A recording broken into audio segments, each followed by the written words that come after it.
fue redactada por una junta de notables. En la práctica fue redactada por un pequeño grupo. Al final se le da el viso de la Constitución del 17, que es una constitución muy importante. Restableció el Senado, entre otras cosas que no funcionaba en Costa Rica, había funcionado en el siglo XIX en 2 o 3 ocasiones por periodos muy cortos, muy breves. ¿El Senado era? Una segunda asamblea, una segunda cámara legislativa. Ya. Funciona la Cámara de Diputados y la Cámara de Senadores, ¿verdad?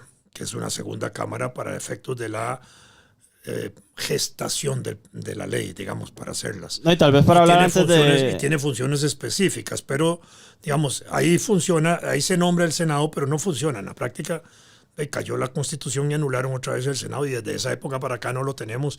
Y creo que no sería importante tenerlo hoy, pero, digamos, en algunos países existe. Hablar de las mentes que estuvieron detrás de la Constitución de 1917, okay, porque tenemos la lista.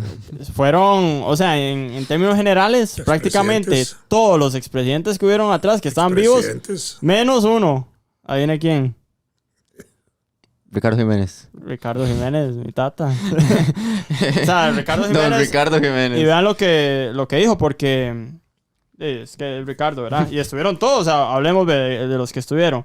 Bernardo Soto, Rafael Iglesias, Ascensión Esquivel, Cleto González Víquez y Carlos Durán. Todos liberales. Bueno, todos liberales y todos republicanos. Bueno, fue aquí... recordemos que Tinoco era republicano originalmente.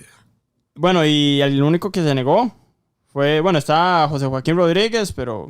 Ni fu ni fa, pero Ricardo Jiménez dijo... Bueno, aquí está lo que dijo.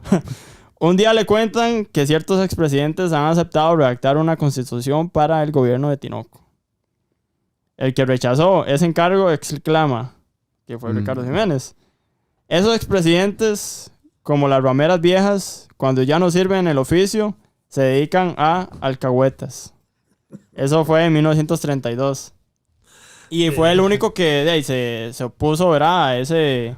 Porque me imagino que lo veía mal, ¿verdad? Todo el golpe de Estado y todo. Imagínate. Pero no podemos dejar de desapercibido que hubiera un montón de mentes detrás de la Constitución. Era gente notable, indudablemente. Y dicen que era una Constitución muy, muy buena. Bueno, aparte del Senado, que podría no tener ninguna importancia para nosotros, estableció el artículo 10 de la Constitución del 17 lo que podrían ser los antecedentes de los seguros sociales de Costa Rica. Y eso sí era importante, porque esa era una reforma social popular muy significativa.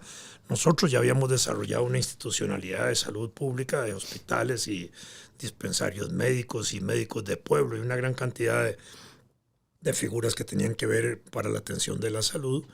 Y ahí se crea la seguridad social del país. Solo que al caer la Constitución se fue eso. Debieron haber rescatado eso para haberlo metido o agregado a la Constitución del 71, que fue la que se reincorpora o se restablece, y no se hizo, se perdió. Pero ya había un antecedente constitucional muy importante, incluso anterior a lo que se dispone en la Conferencia de Versalles de 1919, cuando se firma la paz de la Primera Guerra Mundial, donde las naciones que firman esa paz acuerdan impulsar seguros sociales. Aquí antes de eso ya se impulsan los seguros sociales en el 17. Eso interesante. Era visionaria. Claro, y a pesar de que eran liberales de hueso colorado, porque ahí estaba hasta la crema innata del Olimpo, y sin embargo toman medidas que claramente iban a ser revolucionarias. Porque bueno, claro, en el Tratado de Versalles se acuerdan muchísimas cosas, pero en América Latina, Costa Rica... el movimiento sindical del país venía luchando también por cosas de seguridad social.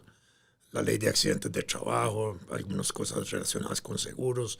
Se habían dado ya pensiones, leyes de pensiones para maestros y otros funcionarios del Estado. Ya había una visión social, digamos, avanzada, y había obviamente leyes en favor de los salarios, de la jornada de trabajo se estaba estableciendo en 1920 en 8 horas, etcétera, ¿verdad? Entonces sí había una lucha importante en ese sentido. El gobierno de Tinoco se caracterizó por la represión. Eso es importante. Así como entra con un apoyo popular muy grande, al mismo tiempo empieza a reprimir sectores. Y esa represión de los sectores lleva a que el movimiento sindical que lo había apoyado pasivamente, sin oponerse, empiece a hacer huelgas dentro de la administración de Tinoco, y bajo una prensa que estaba muy controlada por censura oficial, no le queda más a la prensa de vez en cuando que estar señalando que hay, digamos, conflictos laborales, y eso no lo podían ocultar porque iba creciendo ese malestar dentro de la época. El gobierno de Tinoco, por ser un golpe de Estado, no fue reconocido fácilmente. Estados Unidos, que era un importante país de reconocimiento diplomático por el papel que jugaba en la región, no lo reconoce porque ellos tenían la política en ese momento de no reconocer gobiernos surgidos de golpes de Estado. Y eso obstaculiza mucho la presencia internacional de Tinoco.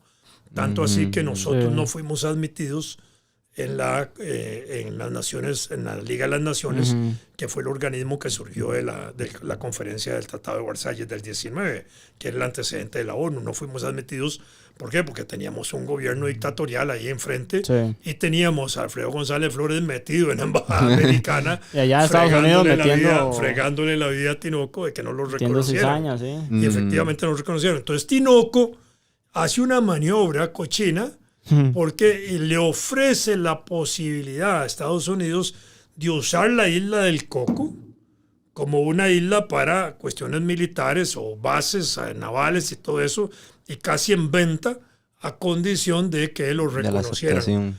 Dichosamente eso no se produjo, y la isla del Coco sigue siendo patrimonio costarricense. Nos ha hecho el territorio más grande porque nos ganamos toda el área marítima en extraordinaria cantidad de tierras. Tenemos 10 veces más territorio marítimo que territorio terrestre como parte de nuestras fronteras, y tenemos la riqueza esa extraordinaria que cuidamos alrededor de la isla del Coco, a pesar de los piratas que hay ahí, que con complacencia de gobiernos y de empresarios de Costa Rica se roban toda nuestra riqueza marítima. Entonces Federico Tinoco empieza a reprimir a los opositores que no estaban de acuerdo a su régimen. También estaban los esbirros, ¿verdad? Que era una policía ahí secreta que él tenía, ¿verdad? Sí. Un escuadrón ahí que capturaba, ¿verdad?, a los opositores y los encarcelaba y los ponía en los cepos. Bueno, se dice que era un gobierno muy, muy represivo, que tenía cepos, que eran unos aparatos especiales para, digamos, tal vez ahí mantener, va a aparecer una imagen para mantener a las personas agarradas de los pies ahí prensadas, que se usaba en la época de las colonias. Se usó eso en la época de las colonias.